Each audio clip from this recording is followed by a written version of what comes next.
Welcome to the SARE Ladies podcast, the sister brand of Subtle Asian Real Estate, where our mission is to get more people that look like us participating in the real estate industry.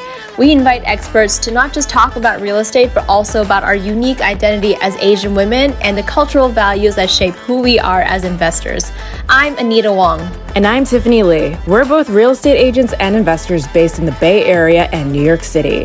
Whether you're a seasoned real estate pro or just starting out, there's something for everyone here. So pour yourself a glass of wine or boba tea and join us as we celebrate the achievements and unleash the untapped potential of AAPI women in the real estate industry. Welcome to the SARE Ladies podcast. Now let's get on with the show. But first, a word from one of our fabulous sponsors. Hey Ryan, how's your student housing room hacking system going?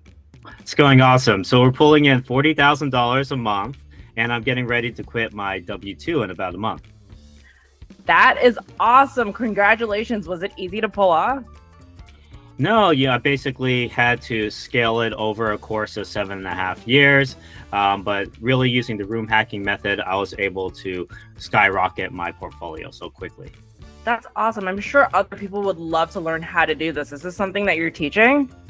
Yes, I do. I teach a 6-month coaching program. It's one-on-one coaching with me through Zoom calls just like this. And basically we go through market analysis, deal analysis. We'll cover renovations to increase your profitability, as well as the marketing and the management and creating a full system for yourself along with teams. So you basically have this cash flow for life. You should be bringing in about $1,500 per month in cash flow per property. That sounds great. Where do I sign up if I want to learn more about this? Yeah, so we actually have a discount, a 17% discount if you go through my website, www.newbierealestateinvesting.com/SARE Ladies. Awesome. Again, that's newbierealestateinvesting.com/SARE for that 17% discount. Thanks so much, Ryan. We'll see you at SareCon. All right, thanks, Tiffany. I'll see you guys there too. Now on to the show. Hey, Pod Squatters, welcome to another podcast episode of the SARE Ladies. Well, today I'm already know I'm going to have the best day ever because we are hanging out with one of our OG SARE Ladies, longtime mentor, foodie friend, queen of investing, Dr. Hoa Nguyen. Hi, Dr. Hoa, how are you doing? Hello, ladies. So happy to be back on. I am excited to have you, and I wanted to, because I feel like there's this thing I want to bring up, and it's in your title name right now, Lady Gemma. This is a new thing. Can you tell us about where this name came from? Is it like this new identity that you have? So this is Lady Gemma is my elevated identity. And so when the old Hoa, who's shy or who's scared and wants to revert back to some of my old habits, Lady Gemma steps up and I step into my elevated identity. I'm like, okay, squash that. I love that. And where was like the name Gemma, like where was it inspired from? Just kind of came up in your head or like? No, I explored different names and that's what resonated and felt most authentic to me. And so that's the name I stuck. And I actually came up with it a while back and just didn't reveal it. I just kept it to myself that was my name. And I was like, I'm going to go public with it. This is going to be my new stage name. Nice. Okay. Well, Dr. Hoa, Lady Gemma, Sasha Fierce, it's Sasha Fierce name. Well, welcome. I am so excited to have everyone here. And if you guys haven't heard about Hoa, she has been one of our most popular episodes on this podcast. And if you haven't heard her, her episode is a must catch, and it is linked to our show notes. But to add to our excitement, she's not the only doctor in the house today, as they would say. And so we're so excited to welcome to the SARE Ladies podcast family, Dr. Lanna Cheuck. Hi, Dr. Lanna. How are you? Guys. Good. How are you? Welcome to the sorority family is what we call it. And like sorority. So you're a sorority, but now you're officially part of the sorority, and we're really excited to have you guys together because I think this is probably one of the most difficult podcasts I've ever had to schedule. And apparently it's just super hard having two high-powered doctors across 3 different time zones. And it was a 6-month endeavor. It was, but it's going to be so worth it. I already feel it. This is going to be a great episode. Yeah, exactly. Super excited to have this conversation together. Yes, me too. So awesome. So even though Anita and I have no medical training whatsoever, I was telling Anita before this, I am a pre-med dropout. So I'm a medical school fail. I didn't even get to go. But I'm so excited to sit with both of you today because you followed through on that high achieving Asian dream. And that's, we have a lot of sorority sisters that actually come from the medical field. And this is why we think our talk is going to be so it'll resonate with a lot of our listeners. And a lot of times, going back, our SARE sisters are comprised of nurses, doctors, and pharmacists, maybe like a decade or so out of medical school. They're paying down their student debt and they're building wealth for the first time ever themselves, either through, being a medical practitioner. Perhaps some of them are starting their own businesses, which both of you have done successfully, might I add, which is why we definitely want to have both of you on the show. And I know that, Dr. Hoa Nguyen has actually transitioned, her medical practice over into passive real estate investing. And I think that's, Dr. Lanna, that's something that you are looking to veer into as well, which is why I thought this intro would be so wonderful. Going back, a lot of our ladies, they look to residential and commercial real estate to either build more passive wealth or expand their businesses, not necessarily in that order, but we'll get to that later. So they can spend less time with their patients and more time with their families. And I know both of you, another thing you both have in common is you're both mothers, and that's such a huge part of your life and your identity. And it's like, how do you strike that work-life balance? So we're going to jump into that as well. So first, today we're going to learn more about how these doctors built their medical empires and unpack the unique values that perhaps real estate syndications can offer investors with specifically coming from this medical background with your schedules and whatnot.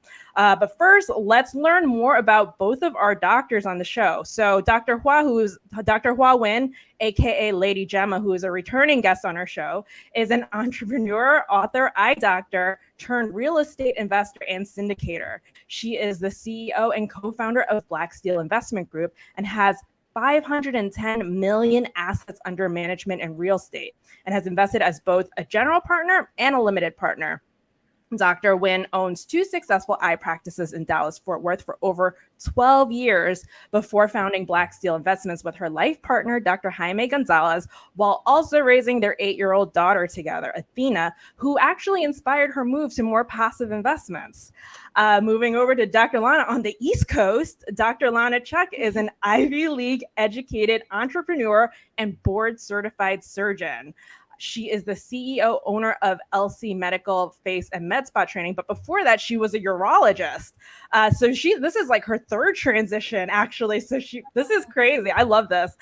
She's been featured on Forbes and has been an expert guest on nationally syndicated radio shows as a key opinion leader and trainer for InMode and Galderma. She's also the co-host of the podcast Hustle, Rise, and Grind. Is that the working name, or that's the official name now, Dr. Cheuck? I just added that last name. Well, I think our name is the No Name Podcast at this point. The No Name Podcast, but it's got a celebrity tie-in actually, guys, to it. But we're dropping but we're not there to plug celebrity guests. The star today is in her own right as Dr. Cheuck. Actually, you're the celebrity to show if I have anything to say about it. Okay, you're the bigger celebrity on it.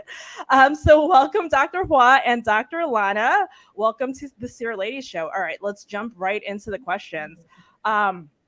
So can both of you share your medical journeys and how both of you came into your own as entrepreneurs? And then also let's delve into the alter egos that you guys have created and manifested as a result of each of these elevated versions of yourselves in your growth, in your personal and professional growth.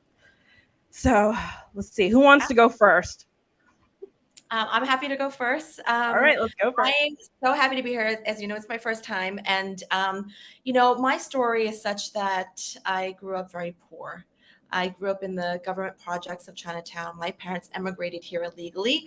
Well, actually legally, but they escaped from China during the 1970s, during the Cultural Revolution, and they did that illegally. Actually, their story is quite amazing. I'll just really briefly give you the gist of them building a raft with supplies that my uncle had, because he was a general in the military, and they built a raft and used things like ping pong paddles, a compass, and then one night just left the beaches of where they were to go into Macau, and then from Macau they were then smuggled into Hong Kong on a vegetation boat, and they were drugged so they wouldn't make any noise.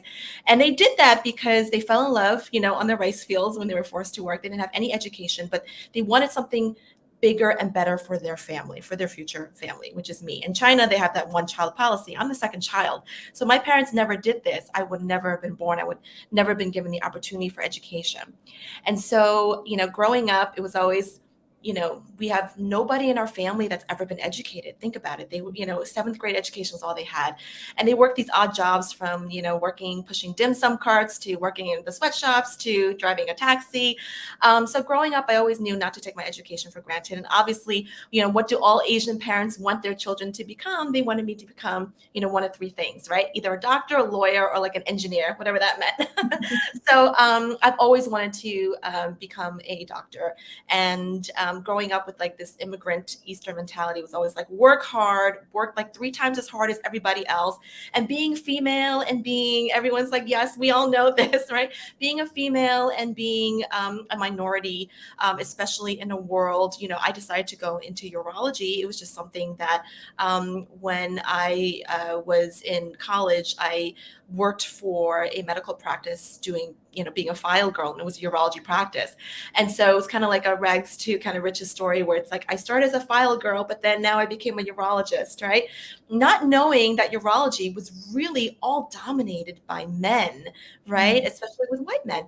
And so for me going into that field, I was really just 1% of women in urology, working in the field where, we're dealing with a lot of sensitive topics like men's genitalia, prostate cancer, erectile dysfunction, but everything from stones to infertility to pediatric issues and genital abnormalities of the urinary tract and genital tract. So I did all of that. And I was one of very few, probably at that time, like just one of like 100 females that went into urology doing robotics and specializing in robotics. And so you're thinking, okay, so you went into robotic urology. That's amazing. How did everything change for you? Like, how did you switch? How did you become an entrepreneur? And how did I change into the field of aesthetics? And so a lot of it was, I kept my head down. I worked really hard. I never made any waves or, made any noise. And I realized all around me, and I was looking, that all the men were getting higher promotions, and they were given, the pick of the litter when it comes to which patients that they would operate on. So they cherry picked their patients. Meanwhile, I got the sickest patients. I never took a vacation. I was on call 24/7 for all my patients. And it really just took a toll on me. And it wasn't until I was pregnant with my first child that I realized I think something has to change, right? I was in urology at that time for about 8 years. And I actually had my child prematurely probably because I was working too hard, but I never like to go into why, because I think you can go into a rabbit hole of like, why did that happen? But at 30 weeks, I bled and I was rushed to the hospital, and I gave birth to my beautiful daughter, who just happens to be blind. And so, it was one of those things where I knew that I had to do something different, and, kind of build for them and start thinking differently, right? Getting a W-2 and working hard forever, sacrificing everything. It just wasn't, something that I thought I could sustain for me and my future child, who probably would, be dependent on us forever, right? So I remember asking my chairman for a raise, and it was met with a lot of no's. No, you have to show me that you're worth it. You have to show me your value. So I did. I got out there, and within a month, I got another contract in hand for a lot more money. I would say probably about 40% more than I was making at that place, and a title of residency director, which in the academic world, as you know, is like really big, right? And when I showed it to him, he said, "You should take this job. I'm never going to give you that amount of money." And I said, okay. So that's when I knew that, staying there and working hard and doing everything that I could to build for my family's future was not cutting it, right? So I said, okay, so I'll make the money myself. So I asked for permission to do, med spa, because my family owns a spa in the city. And then I did that, right? And so it wasn't until I started getting a little bit bigger in that I realized they did not want me to do this. And they told me, you have to stop doing your med spa practice. For whatever reason, they said it's the perception that you're not really in a urology 100%. And so I was pregnant with my second child, and that's when I got fired.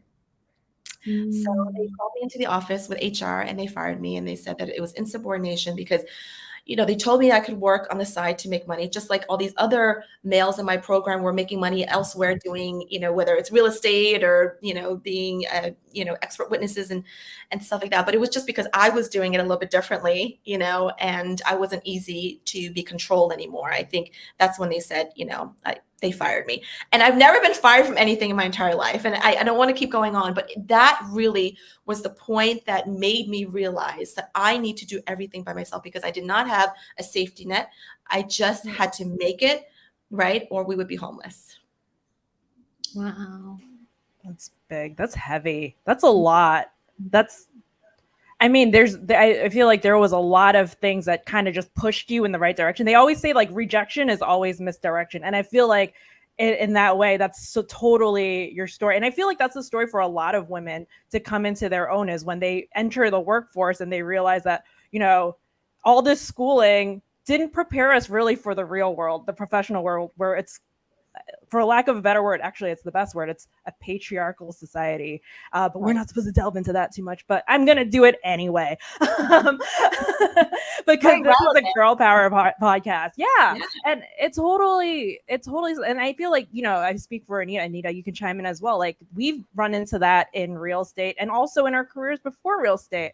But Dr. Hoa, let's jump into your answer to that question, because before I do that, we also touched on alter ego. So Dr. Cheuck, you mentioned offline before we started before we started recording, that you changed your identity from as Dr. Cheuck as a urologist to Dr. Lanna now that you do the med spa. So what was the motivation for that? And then we're going to jump into that for Dr. Hoa as well, because I think that's such a cute little, not cute, I don't like Tiffany. It's such a great Venn diagram thing that you have in common, where really resonate that you guys have such similar approaches. You guys are running in parallel with each other, that I thought this would make such a great introduction. So Dr. Lanna, as you, I've always been Dr. Cheuck because, in the medical field, you've earned your title, you earned your last name, and, that's what you want to be known as, right? Dr. Cheuck, right?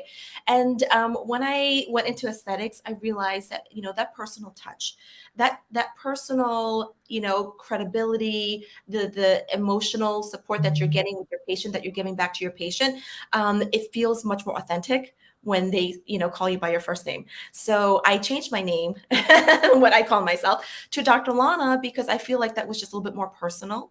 And, I feel like with aesthetics, you're building a bond. It's something very different than just traditional medicine, traditional surgery, right? Now to the point where people are flying in to see me, they see me on social media. I have that credibility, authority, and that trust, which is something I never really had, when I was a urologist. So people, come in to see me, they choose to see me. And so I kind of changed my name to Dr. Lanna because, it's a little bit more personable, but also, Dr. Lanna 2.0, which is kind of what I consider myself now, because we're all on the journey of growth, believing in ourselves. And so, so that's, my chapter 20 is Dr. Lanna 2.0. And I don't know if this is you guys intended this, but it almost feels like you both leaned into your femininity. Dr. Lanna, it's very clear that you're a female doctor, and Dr. Cheuck is kind of you're hiding that you're, and that's so interesting to me that we kind of bought into that early on in our career, where we thought we had to be more masculine, but you're almost your most authentic self when you own up to, being a woman and all the great things that come with that. And how your business and your clients benefit from you showing up as this version of ourselves that we've had to suppress for so long because we thought that would hinder our success. So I think that's 100%. Yes. I never really could be myself, Yeah. Until So, Lady Gemma, Dr. Hoa, let's get into your story of your medical journey and how you came into your own as as an entrepreneur, and now as your latest alter ego, Lady Gemma, which is you basically say you're a lady. So that's, I love that. Well, thank you, ladies, and thank you, Dr. Lanna, for sharing that. That's such a powerful story. Of course, thank you. We definitely share some similarities. Immigrant as well. My parents were born; they fled Vietnam after the war, and I was born in the Philippines, actually in the refugee camp. And so when I came to the U.S., I was about 8.5 years old, and I moved around so much. And when I came to the U.S., English was my third language, and I was bullied so much as a young child coming in. And I mean, I wound up growing. When people ask, where are you from? It's so hard because I moved around so much. But I claim New Orleans because we wound up living there the longest. But I grew up in the projects, so when people see me now, they don't really see the backside. I mean, I grew up in a little $3,000 trailer in the projects of New Orleans. And so I was surrounded by a lot of harsh things that children really shouldn't be, shouldn't see, but I worked at age 10 with my mom in a little convenience store. And so my mom she wasn't even allowed to go to school. And so she was like oldest of 7 kids in Vietnam. And then my dad passed away by the time I was 13. And so here's my mom, I'm the baby. There's 2 older brothers. One was going in and out of jail. And so my poor mom, like she was just like, trying to make ends meet. And so for me, because she didn't have the platform and the opportunity to go to school, like academia was a strength for me. I highly was proud to be able to come to America, to be able to go to school.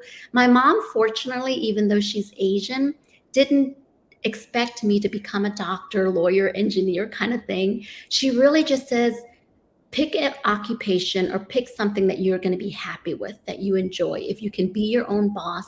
And so she really encouraged entrepreneurship early on. And because I worked with her at a very young age while going to school, I learned a lot of business things, even though it's Chinese food and convenience store and little things like that.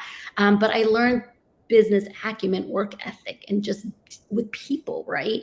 And so even though we were in the projects of New Orleans, it's kind of like people who you don't expect that stand and like support you. They knew it was my mom and I at the store ourselves, 10, 11 o'clock at night. And so I made it a mission of my mom, like for me to really do well in school.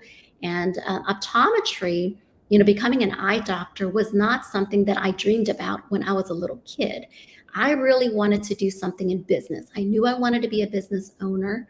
I wanted to be able to travel the world. And I was like, what can I do where I can travel the world and be a business owner?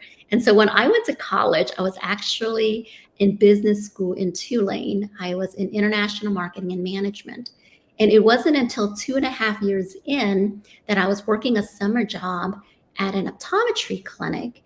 And I had never had an eye exam up to then, I still had really good vision. I never really went to the doctor because we were poor. So we didn't really get to go to the doctor. It was all home remedies, And so when I finally had my first summer job for someone else, and the optometrist there was the one who was like, this would be a really good career for you to go into if you want to be a business owner, you're a woman, and you want to have flexibility in your schedule, and you want to have your own practice. And I was like, okay. And so that's how I started. Like 2.5 years into college, I decided, okay, I'm going to do optometry. And so I switched gears a bit from my business, but all the things I learned in business school was great so that I could, venture in. But I graduated Tulane, moved to Houston, went to optometry school. That's where I met Jaime. And our last episode, we talked about how we injected each other's eyes and fell in love. But we literally graduated. He was my lab partner, and we were doing like practice injections, and it was the funniest thing. But he wound up being someone that during my optometry years was a really dark period of my time. I was always super shy, super quiet. I didn't feel like I ever belonged, honestly. Like all through my high school years, my college years, through optometry, like everybody knew I went to school, but nobody knew really where I was. I was always working multiple jobs, taking 20 something credit hours. And I was always doing my own thing. I had a very different way of studying. I had a very different mindset of what I really wanted to do. And so I wasn't in the social scene. I wasn't the cool kid. I wasn't partying with the kids. And so Jaime is like, where are you? Like, you're the first one during test day, you take your test, and then you jet. Like, where are you the rest of your time? But going to optometry school and being able to graduate was a really, really big achievement for me because I actually failed a year in optometry school because I was going through a really dark period of my time. And mind you, it was like my first time in my life that I had a major failure. I was valedictorian. I've always been top of my class in everything I've done. Yet in optometry school, going through personal, I was burnt out, was the reality of it. I've always been a high achiever, always been a go-getter. And during that time, our relationship was breaking apart. I've always done well in school, but my mind wasn't really there at the time. And so I failed during optometry school, and I hid it from my family. And I was so ashamed. But had it not been that I was held back a year, I wouldn't have met Jaime, the dream of my life. And so we graduated, and he comes from humble beginnings too. We graduated in 2006 with $350,000 in student loan debt combined. And we lived in a bitty 1-bedroom apartment. We moved to Dallas, Fort Worth area. I followed him, didn't know anybody in Dallas, didn't have any family or friends there. It was a huge leap for me that we were just dating at the time, that I was like, he's the one. I mean, I knew within the first few months that I had never experienced true love in my life. From my parents, from anybody. The Asian culture just doesn't show love and praise. We just don't hug, kiss. I mean, I love my mom to death, but she had never once hugged, kissed me, never praised me. It was just a very different type of affection, and I yearned it. And it was the first time that I felt like Jaime was that one. But being practice owner, like, was my dream. I was like, if I could ever own our own practice. But the reality of it is, when you're graduating from school, they teach you how to be a good doctor. They teach you nothing about entrepreneurship and owning your own clinic and doing that. And so intentionally, as we graduated, I worked for a practice, but really learned the insides of, how to run a business and deal with insurances and human resources and hiring and firing and like all the things that you need to know when you open up your own practice.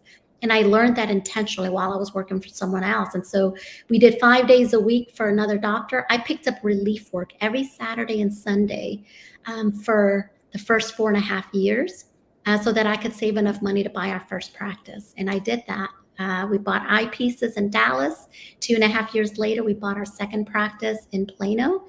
And it's a very unique model. We wanted to create an eye care clinic that really was comprehensive and stood out from anybody else in the market.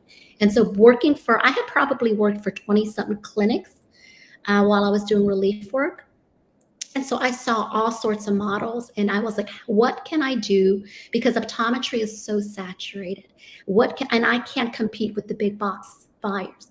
How can I create a model of eye care that really can stand out?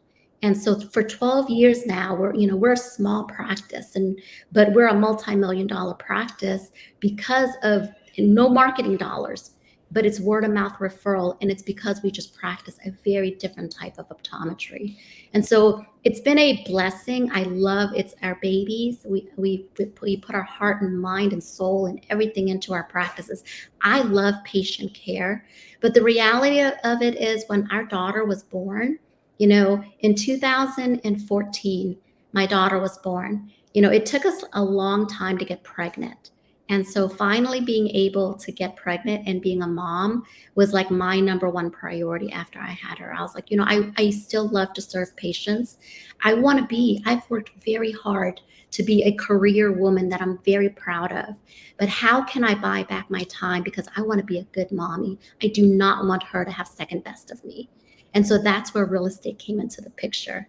And so I was like, there's got to be a better way where I can still enjoy patient care, but have flexibility of my time to be a great mom. And so she can have the whole me and not just back bits and pieces of me when I come home and tired from work. And that was really the whole real estate leap. And so when people are like, I've transitioned, I've not transitioned. Yes, I do more real estate now. I still love patient care. It's choices. The real estate has been a vehicle for me to create the choices and have flexibility to do what I want to do, when I want to do it, how I want to do it. And that's what was lacking before, when I was mainly just hustling and grinding and practicing, still 60, 70 hours a week with our 2 practices. And so real estate has been that leaping. It has given me a vehicle to have both time freedom and financial freedom. That's an excellent answer. And as I've been listening to both of you share your stories of both like things you both have in common, you've both, are of the generation that immigrated from Asia into the United States. So on top of that, you had to assimilate, being born a woman. That high achieving mindset, I think, is so ingrained. And I think that's such a common thread for a lot of, children of immigrants when you come here at a young age, that you almost feel like you have to make it worth that struggle for your parents to come over. Like they went through the hardest times. And I feel like that's instilled in a lot of, of the generation that came here, like in the, I would say the 1960s and 1990s, not aging anyone, but I feel like within that time frame, we all share this like similar trauma of like war, right? And I think, and everyone's family has a story about how, wartime influenced our previous generations to move to the US for better and seek a better opportunity. And we kind of had to be the blueprint on how to do that. And you guys are, success stories on that. But, the unforeseen part of that success is like, okay, we have to get out of this war mindset now, the survival mindset. How do we thrive, right? In the US, because we're still in this like scarcity mindset of we could lose this at any moment. And I think, real estate, from a symbolic standpoint, it's a means of feeling settled, right? Because our generations before us were so unsettled. And I think, you guys are that blueprint. And so I think you would be the best people, the best women to give advice to our listeners. Specifically, I think, what advice would you give women? And I think specifically Asian American women in their first decade out of school, perhaps they're also facing a lot of student debt. They're starting families. You guys have kind of crossed the finish line and you've run into obstacles along the way. And maybe perhaps they have no business or investment experience and they're suddenly faced with what to do with their money. So what kind of advice and pearls of wisdom would you drop on our listeners who are maybe like, our listeners are probably like, not to age people. I hate to say, I'm aging guys, but you guys are of similar age. Me and Anita are like a generation apart. Huh? I'll tell my age. I'm 46. I'll be 47 in December. But you're absolutely right. Now there's such a scarcity mentality, right? And then like being brought up in that scarcity mentality, it's always like, don't make any waves, don't take any risks, work really hard, keep your head down. Even as a surgical resident, as an intern, we have this book called Surgical Recall, and it's basically you are the perfect surgical intern if you never are hungry, if you never need to go to the bathroom, if you never need to sleep. It literally taught you to be that person, right? So like coming into being an attending now, where I'm the surgeon, I'm looking around like, who's going to help me? Like I am the attending now. I'm like, oh my gosh, and then going into business, I guess what I would say is, we've always been taught to work harder, but let's work a little smarter, not necessarily harder, but work a little smarter. And if there's something that you're not good in, try to invest in yourself, invest in your education, and keep on learning. We never stop. Just because we finish school doesn't mean we stop learning, And the other thing too is us high achievers, like you mentioned, Tiffany, it's, we're high achievers, but then we're never satisfied, right? We get to a certain area and we're like, okay, then what's next? And then what's next? And then what else can I do? Because we've always been that way. And so I would say, something to some advice to give to others is really, get rid of your, scarcity mentality and have more of an abundance mentality. But also what that means is really, get out there, connect with other people, learn more things, invest in yourself, take courses, learn what other people are doing. If you see somebody in another room who's doing all the things that you want to do, get into that room with that other person, whatever that means. Right? Put yourself in the same room with people who have done the damn thing that you wanted to do so that you can learn from them, right? And hopefully not make as many mistakes and not make as many costly mistakes. But we all know to get into business, to succeed in life, you need to make some mistakes of your own so that you can grow. And everything that we've talked about, all our failures are really not failures, right? Me being fired, and then Dr. Hoa, you saying, that you failed optometry school and you had to take an extra year. But all those things led to who we are in life. And so one of the biggest epiphanies that I've had lately is not focusing on the destination, because we'll drive ourselves crazy and we'll be super frustrated, but instead focus on the journey and just enjoy it, because there's going to be so much frustrations. Nothing in entrepreneurship is ever going to be like straight up. It's always going to be up and down like a roller coaster. And just ride the highs, but just let it go. And just enjoy the journey. And so that's one thing I would say is connect with other people, be a super connector, be in the same room with other people who have made it. Try to learn as much information from them as you can. Help others more than you help yourself. And that's how, good karma will come your way and you'll be successful in business. Be a problem solver is one of the things I love to do, but also like have humility, because at any time, anything could be taken away from us. So I'm super grateful and super humble for all that I have. And so I guess take risk and invest in yourself. And those probably my I don't know, was that 10 take home? Yeah. No, I'm turning that whole into whole reel. That's great. Hey, we're going to take a little break, but in the meantime, here's a shameless plug for one of our amazing sponsors. Dr. Hoa Nguyen and her husband, Dr. Jaime Gonzalez, both optometrists by trade and owners of multiple multi-million-dollar optometry practices in the Dallas area, founded Blacksteel Investment Group with a passion to invest to impact. With the foundation forged on 3 pillars, integrity, community, and legacy, they put their investors at the forefront of everything they do. The couple are both seasoned, full-time, multifamily investors, syndicators, and asset managers who, together with their investors, have invested in over 6,900 units as general and/or limited partners in Texas, Arizona, Florida, and the Carolinas, with total assets valued at over $480 million. Hoa and Jaime are always working to find new investment opportunities for their investors. The couple enjoys traveling the world for delicious food and interesting cultures with their 8-year-old daughter Athena and have a puppy named Coco Ollie. Now on to the show. I love that because you touched on something. You said that fear of failure, and I think that's a thing that holds a lot of Asian women in particular back. And I know for me, I struggle with perfectionism so much, and Anita can attest to this. And that perfectionism holds me back from actually just getting stuff out there because I'm like, it's not ready yet. And, and there's that shame of like, putting yourself out there and then like, oh, if it doesn't look good, then I get, I'm not going to get another chance, right? And that's not real, right? And I feel like men just are totally okay with just shooting crap out there until something hits, and women are so scared of doing that, especially Asian women. I don't know if it's just especially, and maybe this might be a universal woman thing. I would say, Tiffany, sometimes it's the authenticity that people really want to see. They don't want to see perfection, to be honest. People relate to me more when I'm not perfect, when I'm imperfect and my true authentic self. It's like, oh, she's just like us. Oh, she's got things, she has to take care of her family, oh, she doesn't succeed in everything, but so that's why I think like, don't be afraid of like putting yourself out there, I guess, and being perfect, because it'll never be perfect, so.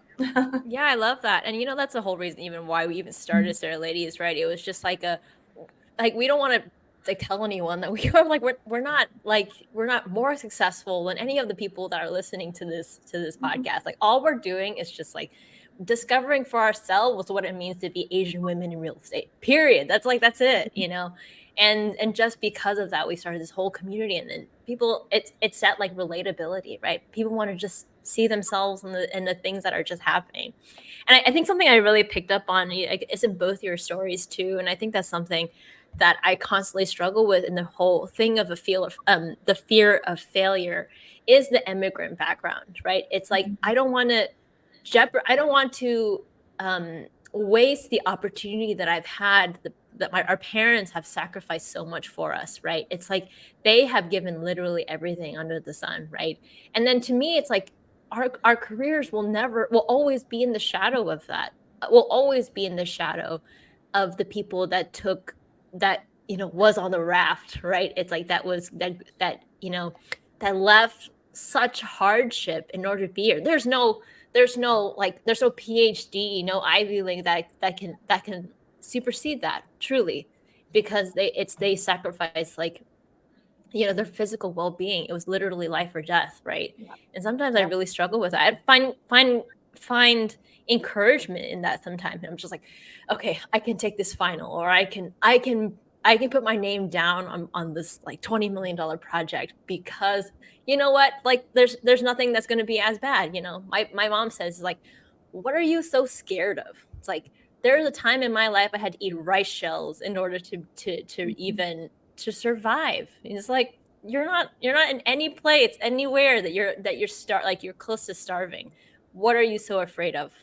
And I think that has truly, like, given a whole lot of, like, I think a lot of power, right? It's a weird balance of, like, a little bit of shame, but so much power too in that, like, as a daughter of an immigrant or immigrant themselves. I Right? love that, and I love that your mom actually says, "What are you scared of?" It's usually the opposite, but definitely we don't want to take our parents' sacrifices in vain, But if I were to just live my life for them, I would still be a urologist at the hospital, But I think coming into me, I've become so much more successful because I'm actually living my life, with everything that they've taught me and instilled in me, but knowing that I can take that and go further as a businesswoman and breaking that glass ceiling that I could not break through, when I was working at the hospital as a, W-2 employee.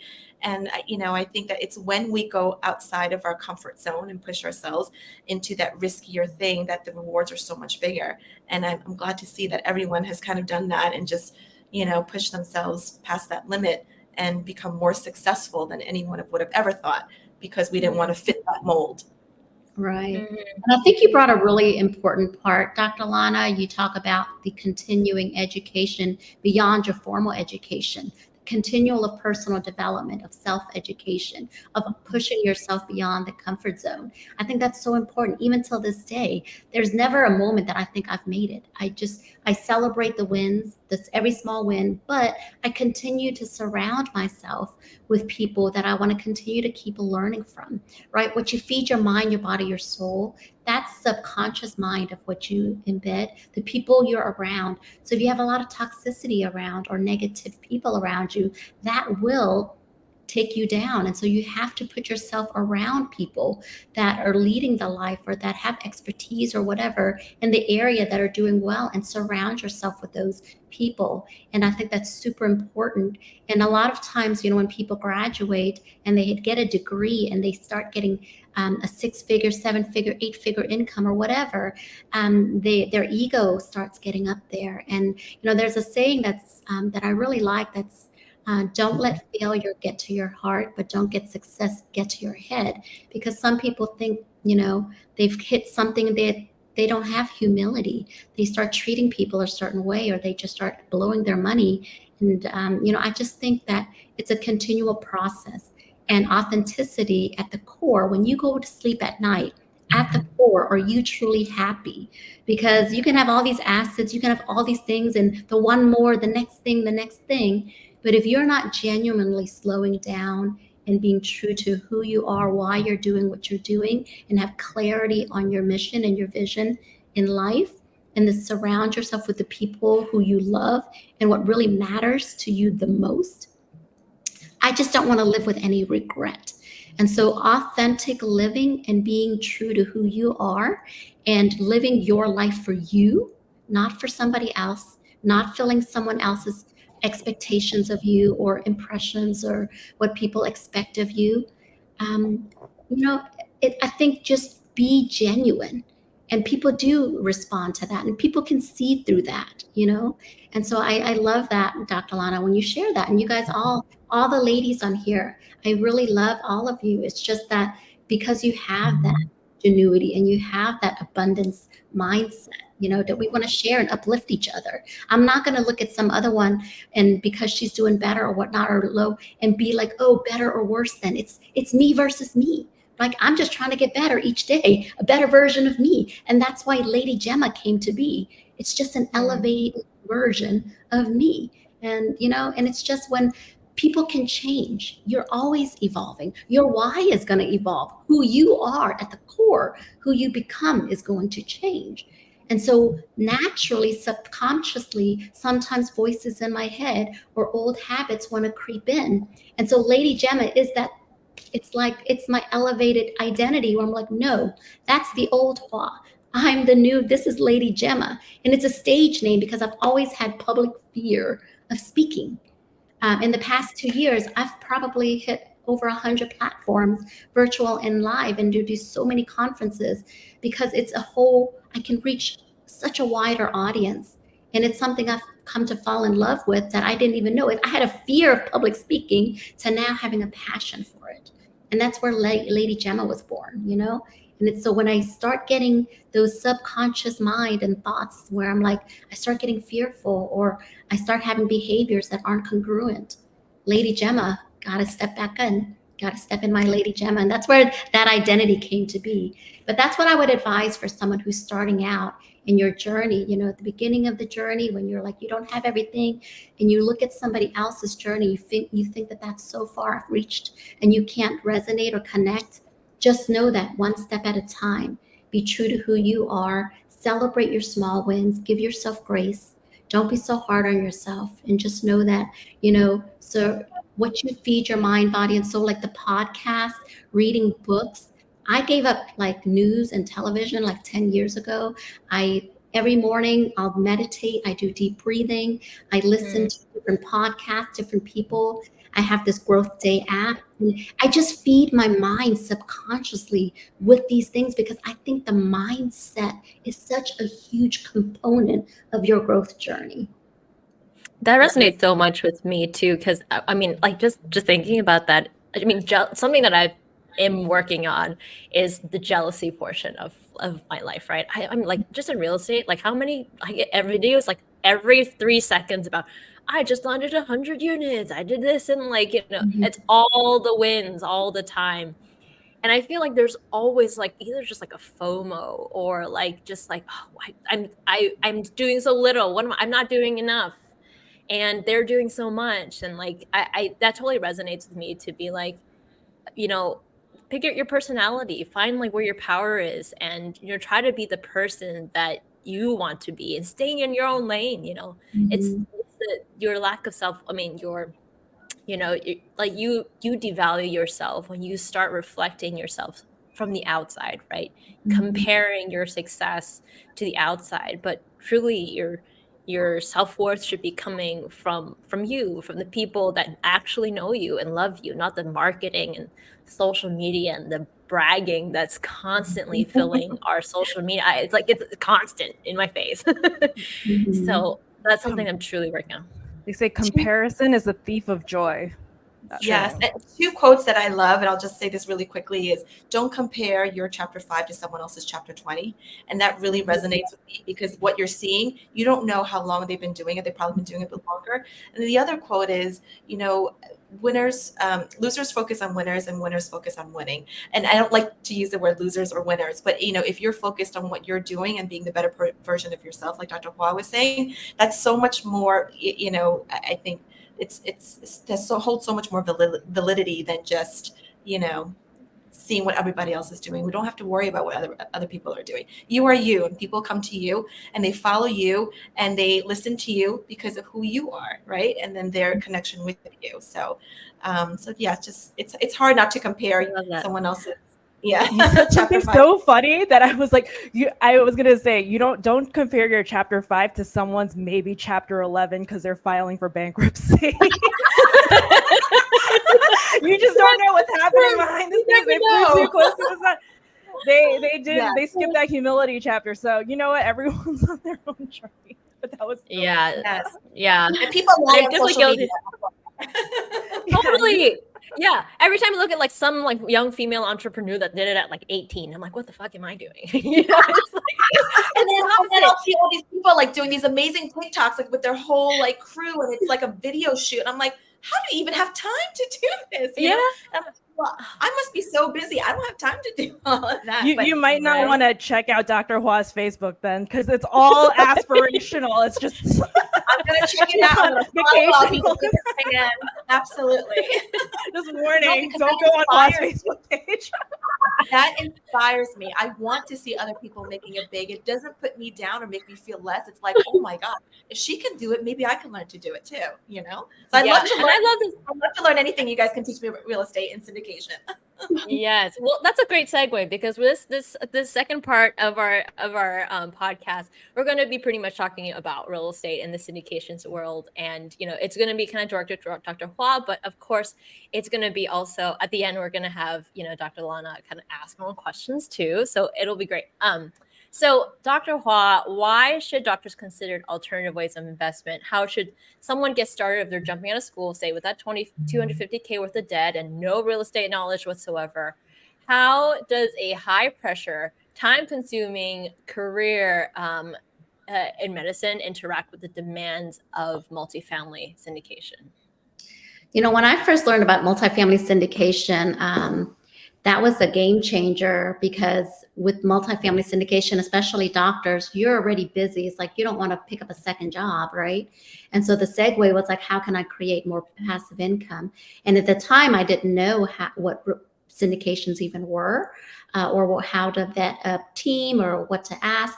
And so I had to go on to these mentorship programs and all these local meetups and these mastermind groups to really learn about the multifamily syndication. So on the front end, I did have to invest my time in addition to my medical practice just to learn how to vet a project and how a multifamily syndication even worked.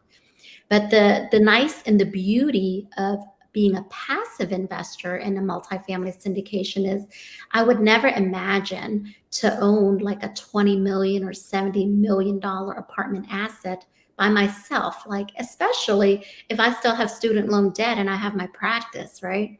But I do have 50,000 or 100,000 for my cash flow for my practices. And I know a lot of doctors make six-figure incomes, and they have at least 50 or 100,000 that they can use to invest. And so instead of having it sit in the market where it's very volatile, and I still diversify, and I always tell people, learn, get educated before you invest in anything. But the beauty of a multifamily syndication is you can actually leverage a team who does have the experience, who does have the business acumen, who's local boots on the ground, who can do the day-to-day operations and look over the property management team on site. And so that's the key with multifamily syndications is leverage. And so doctors who may be busy can have their money put to work for them without having to be the landlord. They don't have to get calls that the toilets or something needs to be fixed, or tenants not paying rent, or they're damaging a property, or they don't need to worry about the rules and laws about tenants and owning a home. And they don't have to put their credit, if they don't have enough credit, or they don't have enough liquidity, they don't have to worry about that, because they can leverage the team who's putting together the deal, called the sponsorship team or the general partnership team, to do the legwork. Now, in the syndication space, though, you do have to be educated enough to know what is aggressive underwriting, or what's a good market, or how do you source deals, and like how can you trust the team who's putting it together, right? So you do have to have some sort of background education. But once you have that and you get good communication, you get cash flow, you get tax benefits, which was probably the biggest game changer for me, because I understand appreciation and cash flow, right? But I didn't realize that as doctors, the big tax advantages that multifamily offered. And so we do, even as a passive investor, we did 8 passive deals before I ever jumped ship and became a general partner, because I really wanted to learn the ropes and understand how the business worked. But even as a passive investor, I was getting K1 losses, right? And so even if I put $100,000 in, even though I was making positive money, my K1 on the first year was showing -80 or -90,000, right? And so it was a huge thing with the benefit of that asset class of having accelerated bonus depreciation. And once I became a real estate professional, I could actively use that, right? And so it was a huge difference of offsetting and having the tax advantages where I also became a real estate professional. And so, when people talk about how much you make, it's really how much you keep, right? At the end of the day, how much can you have your money work for you without your additional time, right? And so that's a perfect vehicle. And so multifamily syndication was the lane that I decided to go heavy in because it provided the best opportunities for having a tangible asset, property that I can go visit, have part ownership in, and have all the benefits just like I owned it, but still be a passive investor and get all the perks of being a hands-off operator.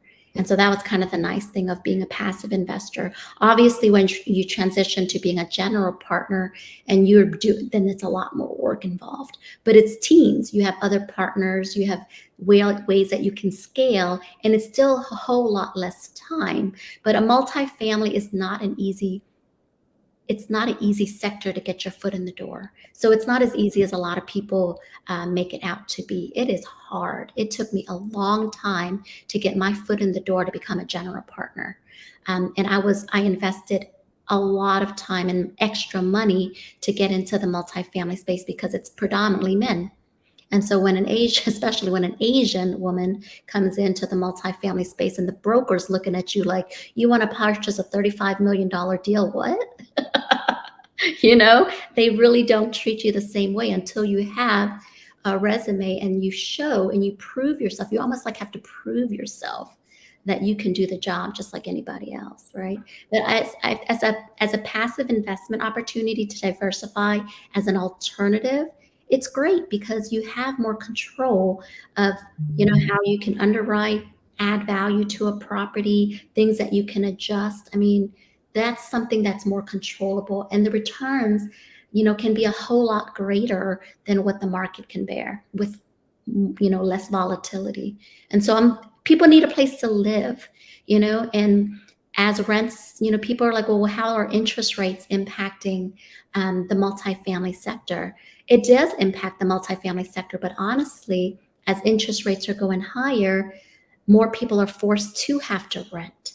So it's actually creating a higher demand for people to rent. And if you can have a model where you're actually improving and transforming a community for people, right? And you're still keeping below market rents where people can still keep it affordable, it's a win-win-win for everybody. It's a win for the residents. It's a win for you, the GP team. It's a win for passive investors, right? And so I think it's been a really good area that I've enjoyed and been able to help a lot of other people get into the space, especially busy doctors who are like, I don't have time to do all of that. I don't want to do all that. Like, here's the money and somebody else do the work. Right. But they do need to get educated on how to actually vet a deal and how it works. Wonderful. And just quickly before I pass that question to Dr. Lanna what is your day-to-day now at your practice? How has the multifamily syndication space affected your day-to-day practice? In my optical practice? Yes. So I used to work 5 to 6 days a week in my own practice. I now work once a week. In my practice, sometimes twice a month. The rest of the time I am working in my multifamily. I have big teams, and so I delegate. I've hired, 3 associate doctors for my practices. Jaime, works once a week, and we hire a team for underwriting. We hire a team for marketing. We hire a team for investor relations. And so anything that I can delegate at this point, I used to do it all. Now I have hired and trained anything that I can hire and train that doesn't really require me to have to be there. I have delegated and trained and hired out. And so my time, I go in and I see patients, and that's all I do. Everything else, I have managers, I have other doctors, day-to-day operations. I am very high level. I work on my business, not in my business. And that's both in my real estate and that's also in my optometry practices. So physical work, I probably put in 10 to 12 hours a week of actual work time. And everything else is just monthly high level touch base and make sure my teams on a weekly basis are doing what they're supposed to do. But I just that's where I am at this point in my journey. But it took me a long time. It took 17 years in the making in my entrepreneurship from optometry school and my real estate to mold systems. And I can't emphasize systems enough and the master of delegation, because you want to utilize your superpower to do what you're best at and what I enjoy the most. And so when people are like, when do you retire? I'm never going to retire because I love what I'm doing. I'm in a position where I get to travel. I get to do things. I still love real estate. I still love optometry, but I get to do it at my time. And I have teams in place that I trust that we've trained to be able to, to execute for us. But that's I think if you don't have the time, I think a lot of people, the challenge for them to scale and grow is time and just not having strong partnerships and teams. And that's why real estate is powerful when you can collaborate and have strong partnerships and leverage each other's strengths. Great. Well, I'm going to open. Yeah, go ahead. I was going to say time and energy because as I've noticed as I've gotten older in my advanced age, I'm running out of energy that I had in my 20s, where I just work until burnout. And I feel like that's what a lot of Asian girls do. Asian women, they go from girl to woman and they work themselves to burnout, and then they're just like, wait, and this need to do everything yourself, that delegating and letting go is huge. And I know Anita and I have struggled with that too, this letting go. But Anita, I'll pass it back on to you because I know we're going over. Yes, I know we are. We're going a little bit over because just the conversations have just been too good. But I want to open this up to Dr. Lanna to ask a question for Hoa, if you have one. I mean, the one thing I would always ask is, was there one singular moment in time where you felt like you did the one thing and then the momentum just started rolling, and then that was the start of, stardom for you? It goes way back. For me, it wasn't even in the entrepreneurial world. It was just a moment of where I took a stand. And I remember that moment vividly because I was 15 years old. And at 15 years old, when I saw my mom, my dad had passed and she was in a bad relationship, and she was in a very abusive relationship. And when I came home from school one day and I heard screaming in the room, and I saw this man beating up on my mom. So 15 years old, I remember it's vividly because that is the moment where I said, no more. I will never, ever allow someone to do this, right? And so I think at that moment, my becoming of who I stood as what I wanted in my life and what I dreamed of, my dreams were so big, and I took a stand. And that moment, that was the hardest moment of pain, witnessing that. And I wanted to protect my mom, but so for me, I never wanted to be in the position where I ever felt like I had to succumb to somebody else because of, and I never wanted to feel weak. And so I always say everyone has a lioness in them. And there's always a pivotal moment in your life where you know that no more, that's, you're going to do everything no matter what. And that was my moment when I was 15 years old and bearing that pain, because even now talking about it, it brings back emotions, and I've dealt with that and I'm good with that. And I blessed him because I'm like, I thank him. I'm so grateful for him because I am the person I am today with the grit and everything I've gone through because of that very moment. And I always remind myself when I have moments where I have weak moments occasionally, which we all do, I remember the feeling of that moment and I'm back on track. And I encourage everyone that, you will have pivotal moments in your life, but you decide. It's a decision. It's a decision when you're like, okay. And once it's a domino effect. Once you are so strong at the core and you have the no matter what mentality, things will start falling in place and you're going to make it happen. You will create it. You're not going to wait for anything to happen because you're going to create it for yourself. So powerful. Thank you so much for sharing. So powerful. Yeah.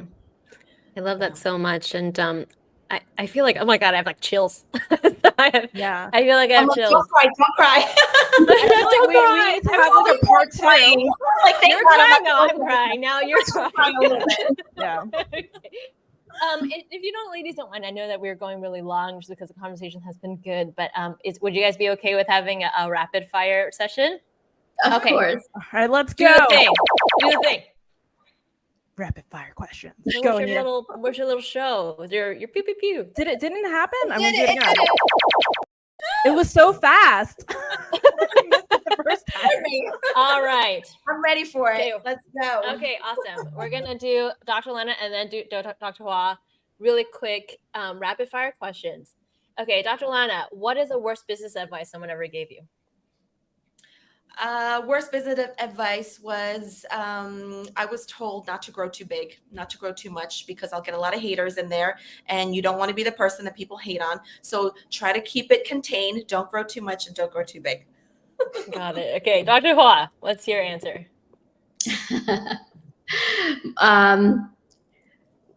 Just stay in your lane and only stay with being an eye doctor because that's what you're trained to do.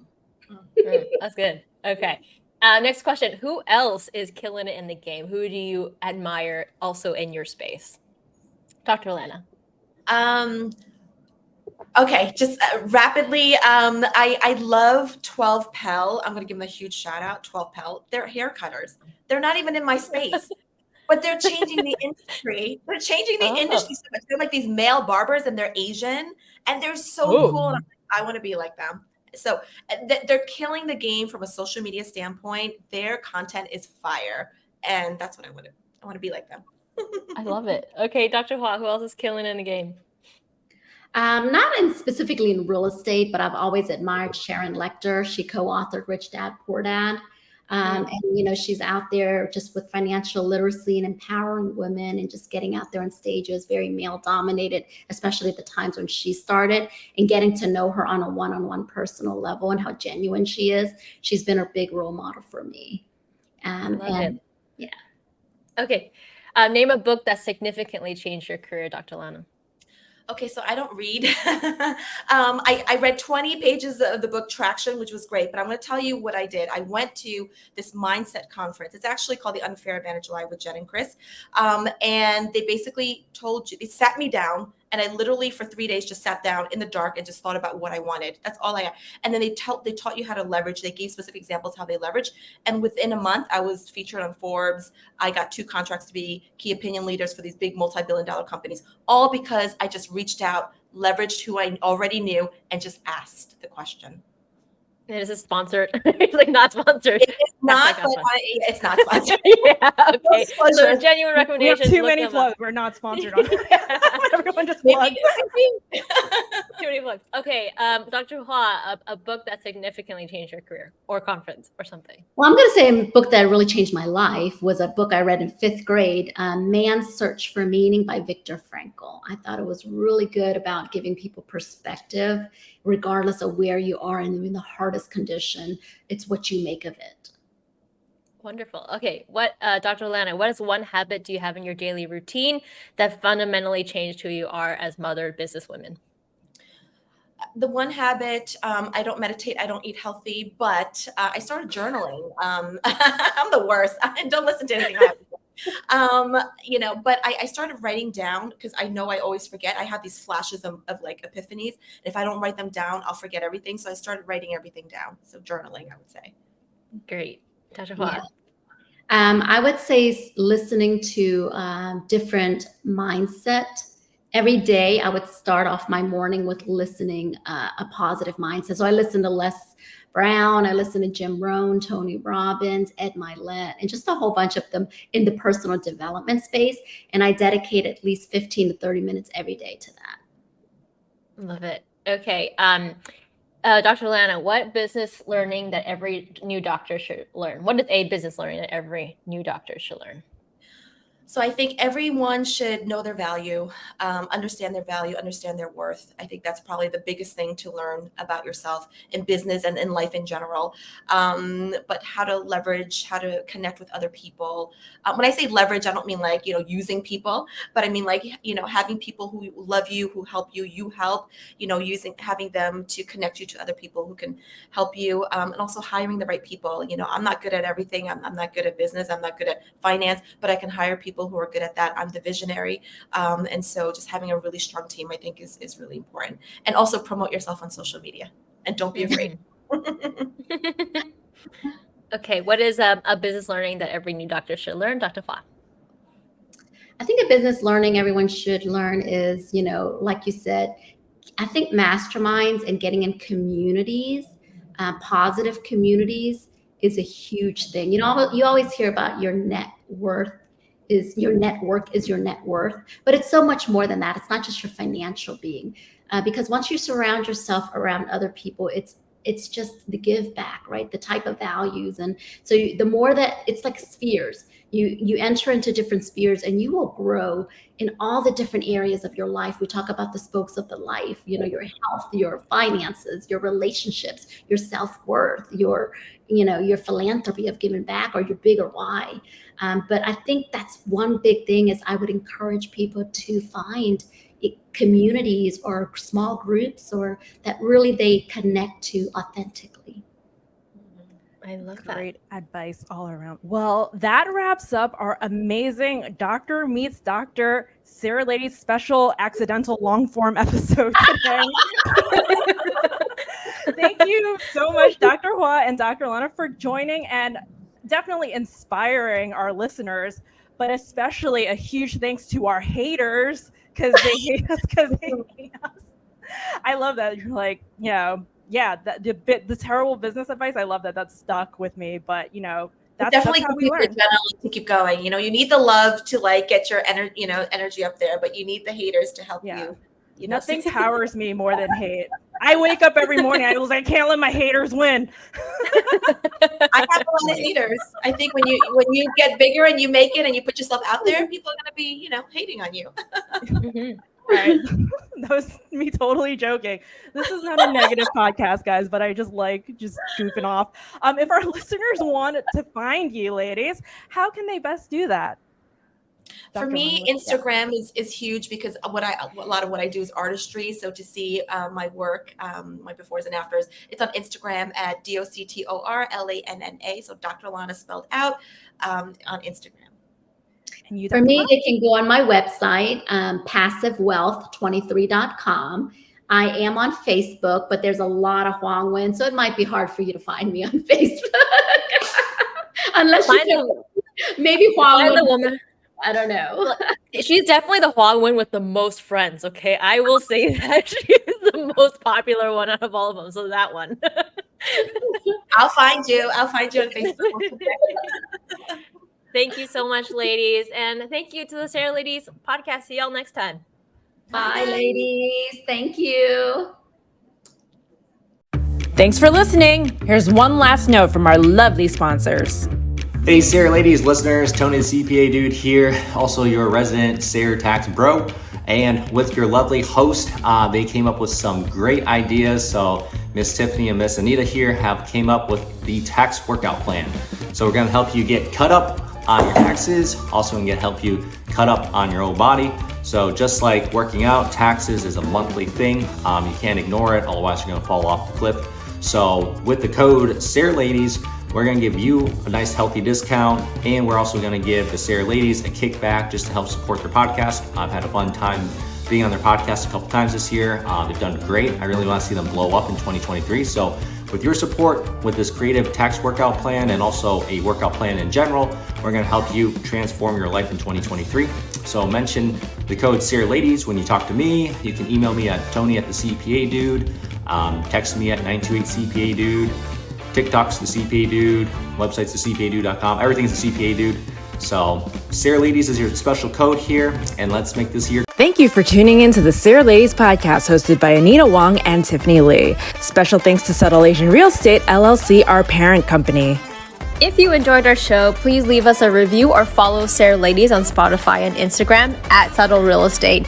You can also click on our show notes to subscribe to our newsletters to stay on top of our news and upcoming events. Until next time, Pod Squatters. Great.